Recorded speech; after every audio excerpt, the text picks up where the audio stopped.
Hello everybody, StraightA Dawson here, back with another video for NFL Week 1. The season's really getting kicked off. It is Thursday night at the time of recording this at 11:16 Central Time. As you can see from the little corner, well actually can't, I'm actually blocking it, never mind. But it's 11:16, Lions at Chiefs just finished up. Initial thoughts, you'll get my thoughts in another video, but it was a fun game for me. I loved getting back, and maybe it's a football feeling, getting the NFL experience week 1 and first game. But the Lions took it home 21-20, very unexpected, and we'll get into more of that as we go on here. But really, I enjoyed the game, and I thought it was a really nice opener to have the Lions win off at Arrowhead too. So, very exciting. But this is actually a parlay video discussing about kind of my weekly journey into parlays and the betting and really getting more immersed into knowing more about the players and stuff. So as we go week by week, I'm trying to learn and adapt my own NFL knowledge because I'm no expert by any means. I got into football, what's it called, about 10 years ago in some way, shape, or form. Watched it with my dad all the time. And then I kind of got out of it, and then I recently have really picked it back up and really have hit the ground running in terms of studying it and kind of watching it and really just enjoying it. I think I picked it up about 2 years ago, and now I really want to be passionate about content creation for it. And so I want to learn more about stats. I want to learn more about the parlays. I want to learn more about the game in general and how you can really get immersed and make the best calls, and eventually hopefully adapt that to college as well as into the draft and being more knowledgeable when it comes to those things. And some of the things I decided to do was, of course, this channel, which is going to help me kind of get more knowledgeable, apply my skills and apply my knowledge. And I know a little bit of the basic stuff, but I want to know more about the players and hopefully adapt to even the more defensive players, and then of course eventually the O-linemen, and know more about their names. But for now, I want to get used to the household names that are on the street, get used to their names, and get used to what they can do on the field. But with that said, I'm going to do weekly parlays. I'm going to do 3 weekly parlays a week, as well as maybe another bet or 2 that I'll do. But it's going to be $1 bets, big parlays, and the whole purpose of them, it's not really for me to win the money. Trust me, as we get to it, the total payouts would be nice if I hit them, but that's not really the whole purpose of it. The whole purpose for me is to find small things that I can say, okay, can this player really do that? Can this player really do that? Why do I feel this way? And express that and put a little bit on the line for it, because while I'm not giving up a whole lot, it's kind of fun to see that, oh, there's a possibility of winning something small from the knowledge I'm gaining. And maybe over the weeks, maybe we get lucky and maybe we make good bets. Who knows? This is a good forewarner here ahead. I do not condone any gambling. Please do it responsibly, legally, in every shape, way, or form. This is purely for the entertainment of you as an audience, as well as me getting to know more things. I'm very financially aware of what my situation is, and I can afford to do few $1 bets a week, as well as maybe a $5 bet here and there. But that's just for my forewarner here. Please bet responsibly and legally. And I'm using FanDuel, but there's plenty of different ones out there. And just please be aware of your own limits and go from there. But yes, so I'm going to set myself 3 different parlays each week, as well as a different couple challenges I'm doing as a little bonus little thing. But FanDuel had a bunch of different promotions, not sponsored in any way, but they had a bunch of different promotions going on for the start of the NFL season.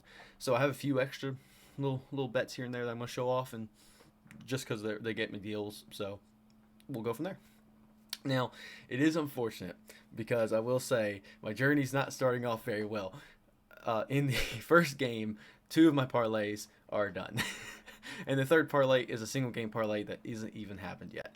So 2 of my parlays have missed already on the Lions at Chiefs game. A lot of unexpected stuff happened there, but one of mine, we'll get into it here in a second. But yeah, I've already failed my first 2 parlays. That is a spoiler alert for my parlays, because I'm about to go to settled, and you're about to see that I definitely whiffed a lot when it comes to some of the stuff, and you'll see some of the bets I make. And as we go on, you may laugh at some of these. You may thought, man, this is actually really good, or who knows. Please share your comments down below, because I want to learn more and I want to enjoy this journey, because there's 18 weeks, 17 games, 18 weeks of football plus playoffs and stuff like that, and I may change up for the playoffs and stuff. But Yeah, please join me on my journey. Please tell me what I'm doing wrong, and I'll kind of comment of what some things I did wrong in the next video. So like my second parlay video, I'll kind of look back at the parlays and say, okay, here's where I really went wrong, and go from there. And now NFL changes every day, so some things may just be a bad week. Yeah, simple as that. But again, I got these parlays up to a big thing, and we'll kind of break down the reasonings for each one of them, and we'll see how close my parlays actually get outside of that one, the Jameer Gibbs one that you see on screen. Like, will CeeDee Lamb get a touchdown? Will Tony Pollard score the first touchdown? I'm curious how close the rest of the parlay will go, even though I'm not invested in it financially anymore, which, oh well, shrug. But each of my parlays will kind of fit into three criteria. A really strong, really vast one. So every game I'm going to predict either the money line, the spread, or the over/under, and I'll kind of evenly distribute that. And that's going to be typically a pretty hefty amount risk. Not amount risk, but amount rewarded possibility. And then I'm going to do some player game legs, probably around 7 to 9 is kind of where I'm going to probably range at, just from various games. And then I'm going to do a single leg parlay, which is going to be worth a couple thousand. So this one on screen, a 9-leg same game not same game parlay, but 9-leg game parlay with 2 there in the same game. That is going to be more in the range of the 15,000 kind of area where I'll be shooting for these things. I'm not going to really be particular, but I'm kind of aiming for those kind of thresholds, if that makes sense. So a lot of kind of go over there, but let's start with the of course the 9-leg same game parlay, not same game, but one same game parlay plus 7 selections, whatever. So first of all, it has CeeDee Lamb and Tony Pollard getting touchdown scores, particularly Tony Pollard getting the first touchdown score. Now, my reasoning here, and I actually put a lot of thought into this. I actually took a little bit of time building these parlays. CeeDee Lamb, I think, for one, Dallas at New York Giants, I think they both have some really underrated offenses against decent defense, especially from the Dallas Cowboys, who are more of a defensive line. And that's really what the Giants, the Giants have a good secondary, but it's not particularly strong. So neither one of these teams have a strong secondary, but decent offensive or decent defensive lines at the very least. And Daniel Jones, I think, can lead a decent offense, as well as I think Dak Prescott is underrated as a QB and can get those scores up. And I think that the pressure of those D linemen would not kind of prohibit some of the scoring going on. Now, with that said, I think I really debated about CeeDee Lamb and Tony Pollard. So both of them were going to be on my parlay as an anytime touchdown.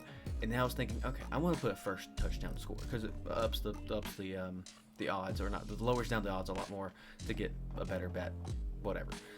So I decided, okay, I'm going to choose between these two players. CeeDee Lamb seemed too obvious to me. I was like, you know what? I don't think the first one's going to go to a wide receiver. Tony Pollard has been trying to prove himself. He's probably going to get a lot of reps this game just to see what he can do. And even in the passing game, maybe in the check downs, and eventually maybe he'll actually get the first score of the whole game. First touchdown score particularly is important there.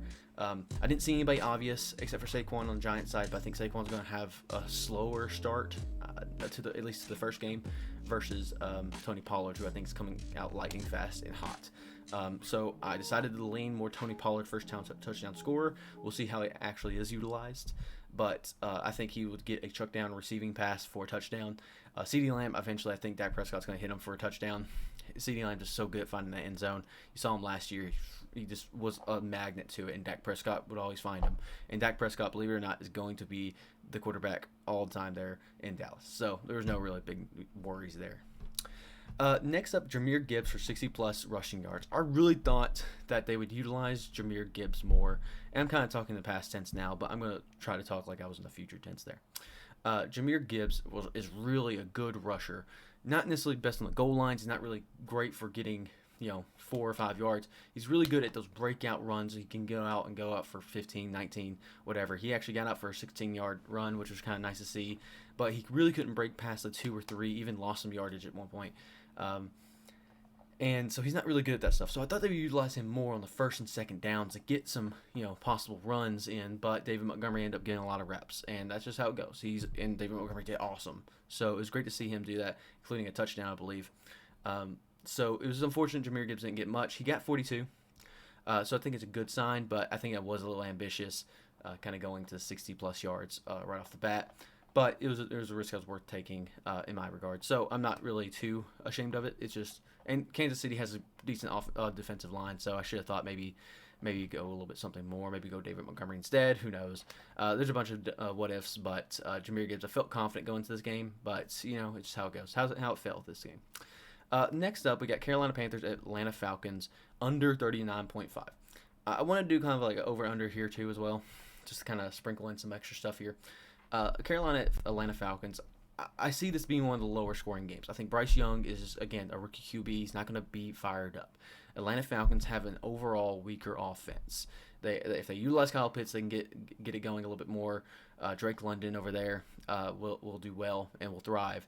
But I'm not as confident in Desmond Ridder to really lead that offense to some major scorings. Bijan could be good in the game. And honestly, 39.5 was a little low for me to feel really comfortable. But I think Carolina's not going to be the point scorer in this game. I think Atlanta would be the only point scorer. And that's why I kind of decided, you know what, let's go ahead and go under for Atlanta. For Carolina at Atlanta. That was kind of my reasoning. Games for week 1 seem a little bit slower, a little bit more lower scoring. So maybe it was one of the games. I think I kind of looked at past games. It's pretty even between. I think the mean is about 45 for most of the games each week. So this one's a little bit lower, but I think Bryce Young and that Panthers offense is not really going to get really fired up in terms of touchdowns. And I think, especially against Atlanta's secondary and just defense in general, they're going to struggle. So Atlanta, I see scoring more points. I was thinking maybe like a 20-10 type game, but I could be proven wrong. Then we have Najee Harris, anytime touchdown scorer. Najee has looked really good. I think a step up from last year. Is against the 49ers, who have a great defense all around. Probably weaker in the secondary slightly than the defensive line. But I just felt good. I didn't feel good about betting on anything for 49ers because there's so many moving pieces of the 49ers. You could be Brandon Ayuk, could be Debo, could be CMC, could be George Kittle. And so I decided, you know what, let's go with the Steelers. I was thinking about taking Kenny Pickett and George Pickens. But I decided, you know what, Najee looked really good. Surely at some point he'd get a receiving touchdown or even just trying to break through for a touchdown on the goal line. Because he's still really good at that. And that's kind of my thought process there. It's like anytime score. Plus I think Pittsburgh's going to put up decent points. More points than people would expect them to put. So that's kind of in the end why I went Najee Harris there. Next up, Christian Kirk, first touchdown scorer. This is actually one of the more confident ones that I thought. This is actually the riskiest one, technically, from an individual one base, I think. Besides maybe Tony Pollard. I can't remember the exact odds on that one. But Christian Kirk, first touchdown scorer. I think people get really high on Calvin Ridley, and rightfully so. He's going to be a deep threat that Trevor Lawrence can finally hit. Oh, log back in. Oh, I'm going to have to edit this one out. All right, we're cut back in there. Sorry about that. That was, FanDuel being responsible for me to not, stay on the site too long. But Christian Kirk, as I was saying, Calvin Ridley is going to be a great threat for that Jaguars offense, and I think he's going to do really well. However, I think people are over focusing on Calvin Ridley to the point where I don't think he would get the first touchdown. Christian Kirk is just naturally good at finding that end zone around that 25, 30-yard mark, and I think Trevor Lawrence would find him for a touchdown score. I don't have enough confidence in anybody on the running back side of Jacksonville unless they got into that end zone area. Indianapolis, I don't know who would really score that. Could be Alec Pierce, could be Michael Pittman from who I saw.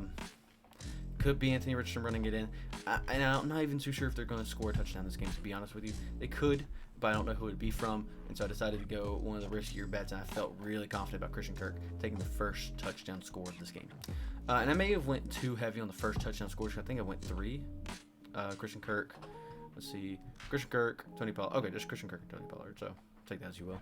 But maybe I need to only do one of those or something. We'll see going forward. First drive result from the Green Bay Packers and Chicago Bears. I just kind of decided to throw one of those in. I didn't see both these offenses are going to be slower going in terms of I don't see them really lighting the house down, at least immediately. I think they can build up to a good second half, but I didn't see Justin Fields really getting off to an electric start. Didn't see Jordan Love doing anything too impressive. So I decided, okay, let's go with the safe bet and go punt for the first drive result. Cam Akers, anytime touchdown scorer. In a really hurting Rams offense, Cam Akers is one of the small highlights that may be able to get some sort of momentum going. And so I decided, okay, you know what, let's see if Cam Akers, I have confidence he'll at least score a touchdown, and we'll go from there. He had a lot of momentum from last season, kind of ending off on a really strong note. and I kind of decided, okay, you know what? Ran the Cam Akers through Seattle defensive line, even their secondary, not the best defense in the game. Cam Akers for the touchdown score. Then finally, New York Jets first half winner. I am a firm believer, and I said this in the predictions video, that New York Jets are going to lead the half in the Bills. It could be by 1 point, but the New York Jets will lead the Buffalo Bills in the first half. I'm really confident in that because I think we're seeing it from this Chiefs game. A lot of these good teams are not like invincible anymore. They're showing some weaknesses, and I don't know if there's going to be the AFC is going to be a lot more competitive this year than even last year, because at least last year there was Cincinnati Bengals, Buffalo Bills, and Chiefs all felt unbeatable, and to some extent. And then we saw some cracks in armors with the Buffalo Bills, especially, and the Bengals to some smaller extent. But I think the AFC is going to be really competitive with hungry teams this year, like the New York Jets, Miami Dolphins, and the Jacksonville Jaguars. I think there's going to be a lot of hungry teams that are up on the up and up, who are going to put cracks in the armor of these AFC juggernauts. And I think Aaron Rodgers is going to come in, and I'm really high on this game. I really think this is the most interesting game, and we'll get to that to my other same game parlay. So I'm very kind of excited to see this how Aaron Rodgers gets used to this offense and how that goes from there. I am nervous about my bets in the same game parlay because it is banking on Aaron Rodgers going out and being Aaron Rodgers again. Not the Aaron Rodgers of last year, but the Aaron Rodgers of the couple years before. So that was my overall parlay games of stats. Again, I see some cracks already, but I'm kind of getting used to it, and we're going to analyze the results of each of these and kind of go from there. The 16-leg parlay, I'm going to try to run through this really quickly for y'all, so I'm not taking forever on this video. It's going to be lower edited. It's going to be more chill. So I took the Kansas City money line. Obviously, I thought that was a really safer. I shouldn't say really safe, because to be honest, I think I even mentioned in predictions. I really had some kind of feeling that the Lions would do really well. They did do really well. Their defense actually held up a lot better than I thought they would. And we'll get to more than that in the recap videos. But I thought Kansas City was a more safe pick. And as I kind of said, there's 16 games. I had 3 categories. I decided to kind of go 5-5-5 with one extra one somewhere in terms of 5 money lines, 5 spreads, and 5 over-unders, and one extra one. I think I put it in money line. And I thought, Kansas City Chiefs, I didn't like the over-under. I forgot what the exact spread was. And I didn't like, and I didn't like the spread or the over-under, I should say.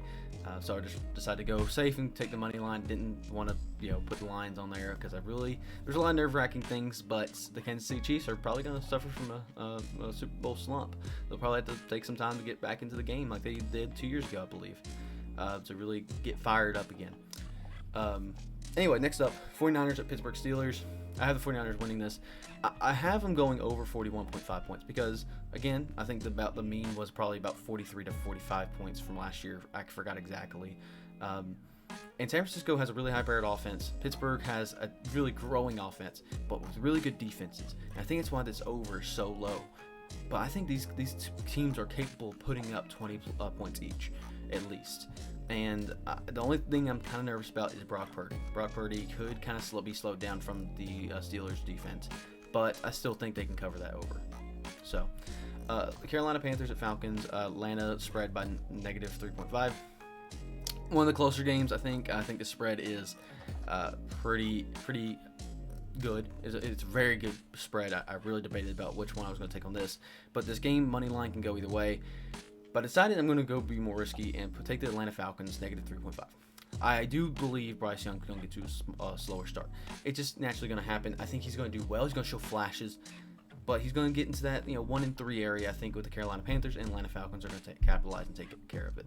I think it's going to be like 24-20 even, something like that. But I think they're going to cover that spread, and I think it'll be fine.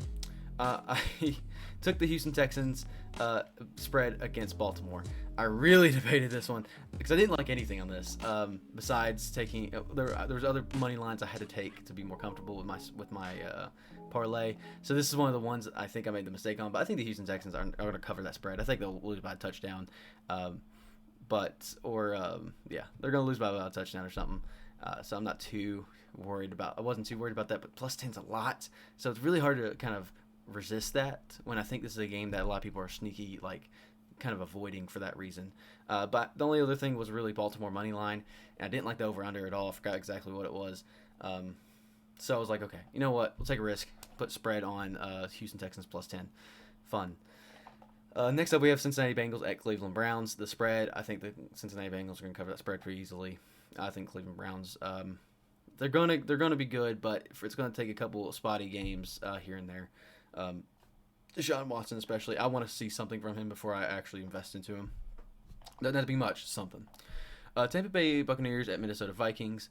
I think this is a very deceptive game because I think the Minnesota Vikings are typically a higher scoring game or higher scoring team, but I don't see them getting more than 3 touchdowns and maybe a couple field goals.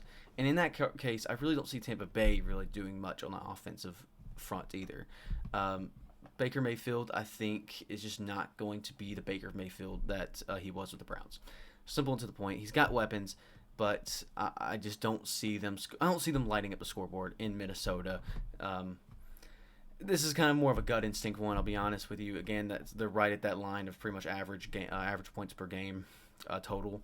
So it could bite me in the butt, but I think it's going to be a slower going type of game for these two teams who are kind of getting to the element, getting used to the season. I think the Minnesota Vikings are going to drop off. I think the Tampa Bay Buccaneers are going to drop off. So both those teams are going to lose momentum under 45.5. Simple to the point. Washington Commanders -7. I'm pretty content on the Commanders blowing out the Arizona Cardinals this week. I think it's going to be a wake-up call and show even the Washington Commanders can blow out the Arizona Cardinals. It's just simple to the point. I think Washington Commanders are a better team than people give them respect for. And the Arizona Cardinals are just really, really hurting. They could surprise us, but I don't see it happening. So I think they at least cover the spread. Tennessee Titans money line. I just think the Tennessee Titans are going to beat the New Orleans Saints. I genuinely do. It's just I know they're going to New Orleans, but it was the best the most risky money line or most risky bet for this game, and I do believe Tennessee Titans are going to win, so I decided to put Tennessee Titans. And I'll give some reasonings for that, I guess. Derrick Henry, I think, is still going to blow out the gate, especially going to destroy that New Orleans defense. I don't think the New Orleans Saints have a whole lot going on right now.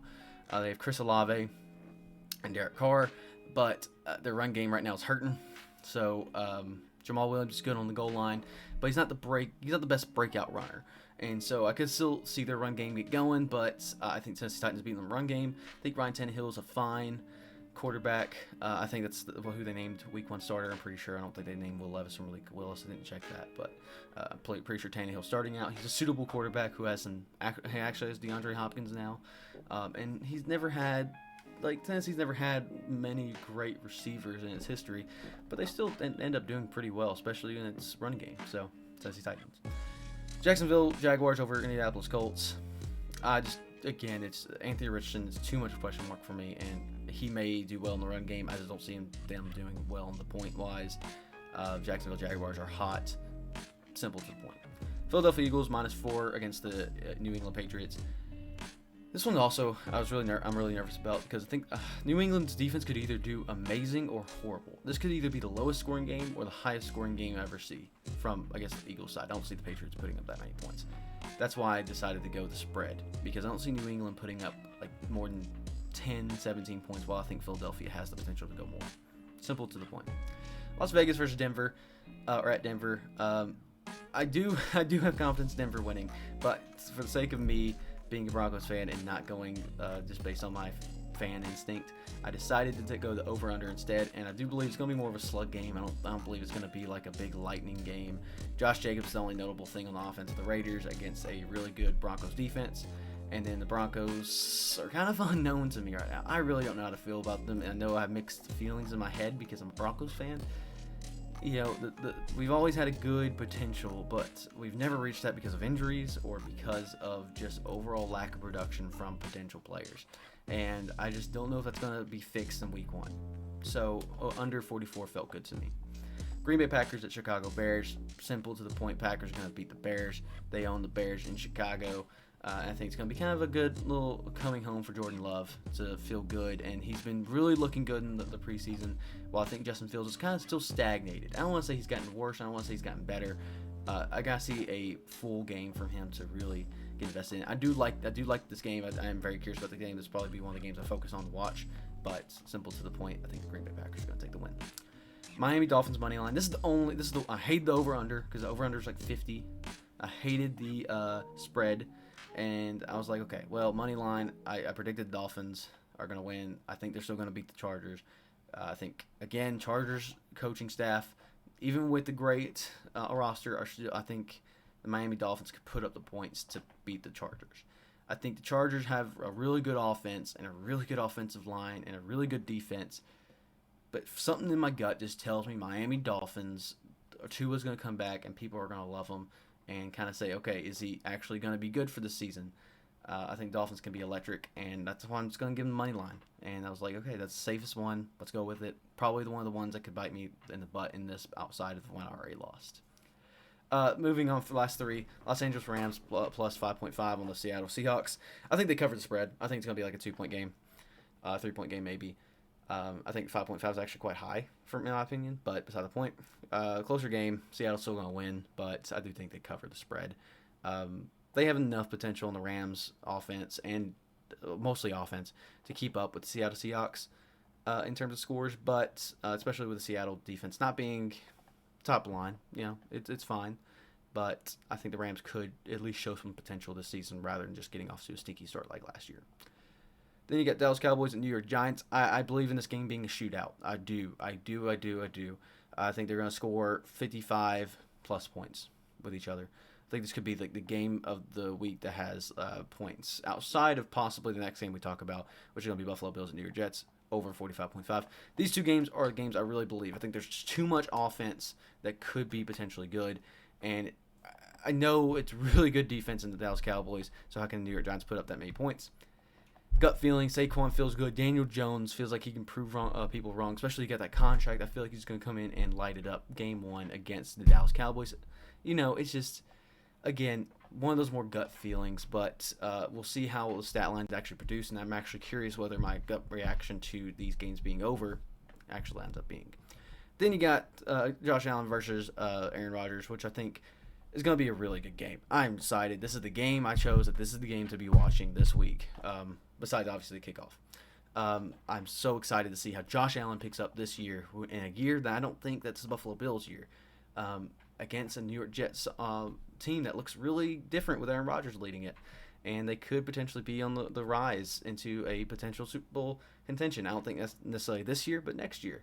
And this means, what are we going to see from these teams? I think it's all going to be explosive. I think we've heard nothing but good things from New York Jets in their training camps. And I'm excited. Oh, my gosh. Gosh dang it, FanDuel. Log it back in. They just really don't want me talking about these teams. Either way, finishing up my points from the Buffalo Bills and New York Jets. They have good defenses, but I don't think the defenses are going to matter in this high-powered offense. Simple to the point. Now, scrolling up to our active ones, so still ones that were still going. This $5 one was just one to kind of get the bonuses. So Nick Chubb and Joe Mixon to both record 1 receiving touchdowns each. It's definitely possible. I liked the combination of those two particular over the other higher-paying parlays. Because I wanted to go one single one and done for these for the bonus ones. This was one of the higher paying ones that actually kind of intrigued me. I think it's gonna be a good game.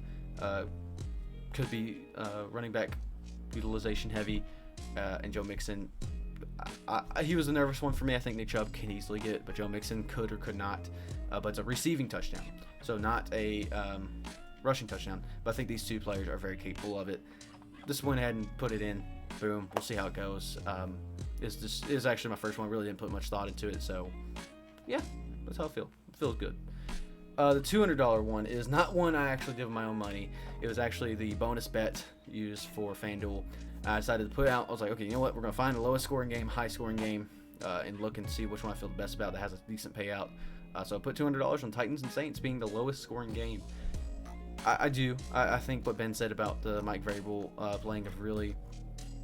doing really well in a slow game is going to come into fruition, and this game's going to be more of a slugfest. I think it's just going to be Derek Carr getting used to the system, getting used to his receivers. The Titans, pretty much getting all their offense from Derrick Henry. Like I said, I do think Tannehill does have some potential there, but it's always going to run through Henry until he gets hurt or until they finally decide to trade him. One of the two until he's not a Tennessee Titan. Titans are Henry. Simple to the point. So I decided to put that one in too. Not one I thought too much about either, but was fun. Let's talk about Buffalo Bills at New York Jets some more. For one, I'm high on Garrett Wilson. I looked at that and I said, you know what, we're gonna go one risky one. That's Garrett Wilson for 2 touchdowns that game. I think Aaron Rodgers loves him. I think he's going to find the end zone. I think it's going to be a high-score game. There's no reason for me not to take it. Kind of jumping down to, obviously, with him getting 2 touchdowns, I think it's almost self-explanatory. He gets 69.5 yards at least, so I sit over on Garrett Wilson getting that many yards. He's got so much potential. He's going to the season with a really good quarterback, an elite quarterback, who I think is going to pick it up a notch. Last year, he kind of fell into a slump. I don't think he necessarily is going to be MVP again this year, but I think he's going to kind of bridge that gap a little bit more. And kind of going to Aaron Rodgers over 234.5. I think his average last year was like 215. I think he can pick that back up, and I think for one game he'll even have a little bit more to kind of really start off the season strong, and really come in and show what he's capable of. Honestly, especially in New York, new home for him, or New Jersey, I should say more so. And I really think he's going to get 234.5. I originally had Josh Allen also going over, but then I realized that's like 500 yards passing, and that's just not realistic. And so I was like, okay, if I'm thinking Aaron Rodgers is going to show out, I think Josh Allen is going to show that, again, him and Patrick Mahomes, Joe Burrow are not the elite caliber quarterbacks. He may do well. He still could do well. He could still clear 253.5, but not by much. I think his about 230 last year on average per game. He could fall short. I do think he's going to have a good run game, though. I think that's what they're going to rely on a lot, is that he's going to not have the coverage, or they're going to have too good of coverage from the Jets on the offense of the Bills, and he's going to rush a little bit more. So he'll get more opportunities to rush, and I think he's going to go over on 35.5. Same with James Cook. I think they're going to utilize him some more. I think he's the more safe running back option over in Buffalo, and so I think 44.5 seemed fairly good. Better than the Jahmyr Gibbs one, obviously, it seems like. But also, I think Stephon Diggs is still going to find his 70-plus yards. I think that feels self-explanatory with Josh Allen doing so well in the passing game. Heard Allen Lazard is honestly kind of not considered very well over there in New York. So I kind of just put him under for 39.5 as well. Heard he's not really being a target. It's more so, I guess Romeo Doubs is hurt, isn't he? So I guess with that knowledge, maybe Allen Lazard does get 40. I don't know. Just one that's putting under for somebody on the offense there. I think it's Allen Lazard. I was really high on him going into the season, but not as much anymore. And finally, I think the New York Jets in the first half easily covered the spread. Honestly, I think it's one of the more confident ones. 1.5 seems really low. I think it feels like a 3.51, but 2.5 maybe. But 1.5 feels really good for the Jets to be leading in the first half. And that's kind of the same game parlay I have there. So it's all the parlays. Kind of as a quick run through, the parlays I'll put, the 9-game parlay would have returned for $17,447, something like that. And then this one for all the different 16-leg parlays, about $28,000 something dollars. And then the same game parlay, I believe, is that's my bets active. Will cover for $592. So a little bit lower of one, couple hundred. While these will cover $1,900, $380 for their respective payouts. So just kind of wanted to share that there. Now we have been recording for a hot minute now, and you may be bored of me, but I actually did want to throw a little bit extra in here. That's a nice little also addition. I didn't want to make its own series, so I want to throw it in and kind of have some fun with it too. If you see this other tab up in the top left corner, ESPN Eliminator Challenge. I'm taking it on this year, $25,000 grand prize. So why not? It's like, okay, let's go ahead and do it. And I have a strategy that I want to share, because I think I'm going to pick each week 5 teams that I think are varying degrees of my confidence levels of taking it. So you get 25 picks total. I used all of them, but I distributed 20 of them to 5 different games. So 4 in each of those games, just to kind of help distribute my risk odds. The other five go into games that to kind of help me again keep that risk ratio to a minimum. That way I can continue the series longer. That way if I'm stupid for 2 weeks, maybe I can still do this little segment for another few weeks. So take that as you will. Number one, I'm going to go into this, and I'm going to, obviously you see the first one, but the most confident game this week of me picking somebody winning is definitely the Washington Commanders over the Cardinals. Again, you've heard me say it. I think they're going to wipe the Cardinals. I really hope this comes through because I've said a lot about the Cardinals.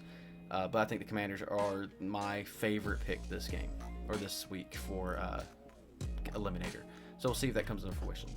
My second favorite pick is the Baltimore Ravens against the Texans. I think, again, Texans going to slower start. Ravens, I think, have a high-powered offense. Even if Lamar isn't fully capable, still think they're going to win against the Texans, who are probably going to be a lower-scoring team for quite a while, I think. I don't think C.J. Stroud will really pick up even this whole first season after looking at kind of some things preseason-wise and some training camp, just type of items. I think the Ravens easily take this. I put this in a notch below the Commanders, but I still feel confident just because I don't know how Lamar is going to do. But I still feel confident about the game. Next up, I think my third choice would be the Vikings over the Buccaneers. Again, I think it's going to be a sluggish game, but I still think between Kirk Cousins, Justin Jefferson, against the Buccaneers defense, I think it's going to be easy pickings, while Baker Mayfield's going to struggle against that Minnesota defense. So pretty much right in line with the Ravens, but slightly below it. The next one, if I can remember the exact ordering I put them in, was the Seattle Seahawks against the Rams. Again, I think the Rams are going to show you something, but I think Seattle either comfortably wins this or barely wins it. Either way, I don't see them losing game 1 of the season. Could be an upset because I think the Rams are, could be an upset-worthy team in terms of taking on the Seahawks. But with Cooper Kupp out, Aaron Donald not being the same, it's just not going to be. I guess I shouldn't say Cooper Kupp's out. He's, week by week, and Aaron Donald not being the same. I don't see the Rams doing a whole lot this season. And also, honestly, possibly competing with Cardinals for that last place spot, but beside the point. Next up, Eagles going to Patriots and beating them. The reason I'm so nervous about this one is just because I could see the other teams. I felt like there was a strong reason why I picked them. While Eagles, I feel like I'm just picking them because I think the Patriots don't score enough points. And that's really why I just chose them as my fifth, because any other option below it, I felt like there was a couple other layers of decision making, like 49ers and Steelers. I could see Steelers eking out a victory just because Brock Purdy just panics too much against the Steelers. I could see I would not put Chiefs in my Chiefs would have been in my other 5, which you'll see in a second. But I wouldn't have put them there either, just because of the Super Bowl hangover doubts I have. I wouldn't put that much on the line for them, especially against a high-powered Lions offense who could keep up with the Chiefs offense. Just goes to show. And then other games, I just didn't. There's an element there. Packers over Bears. Jordan Love is unknown to me. Cowboys against Giants, divisional game, So it's like, what do you exactly do there? Sorry, I had to cut that real quick. But Cowboys in the divisional game against the Giants. Giants could take it home. Bills and Jets. I still think Josh Allen has it. I'm not going to just choose to bet against Josh Allen purely to be against Josh Allen. Pure and to the point. Eagles was the next favorite, so 5. My 5th pick went to the Eagles over the Patriots. So all those teams got my 5 entries, 5 or 4 of my entries. While the last few, we're going to try to scroll down slowly. I took the 49ers. I feel like that was the next one up. I think 49ers still have a good offense, or enough to beat the Steelers, and a good offensive line. I think Jaguars are going to take it over the Colts. A little nervous because divisional game, but say as you will. Titans, I still feel confident about Titans beating the Saints, so that was one of my other picks. Packers over the Bears. Sorry. This is when we kind of get into a stretch where I don't know exactly, but I was like, I feel confident enough in Jordan Love to do well enough to get the game win. And then finally, pick 25. The reason I went Cardinals here is because I made these picks right after the game. The 5 extra picks. Well, actually, I think I made. I don't know. I made all of them, I think, but I think I had the decision made for all of them before. I would have had the Chiefs. They lost, so I'm like, well, let's go ahead and just get the Cardinals, who I think were the most likely to lose, just so I'm fair to myself too. Maybe I should be a little low key and boom, but I want to be fair to my heart. So technically, I've already got 1 pick lost in this whole thing, but we'll see how the rest of these entries go. I think that's about it for me in this video. Hopefully you all enjoyed it, and I enjoyed making this and enjoyed analyzing it. And please join me in my journey in future parlays as I set them and probably break them. But we'll get more into that in the game recaps. Guys, thank you for joining me. StraightA Dawson, out. Thank you.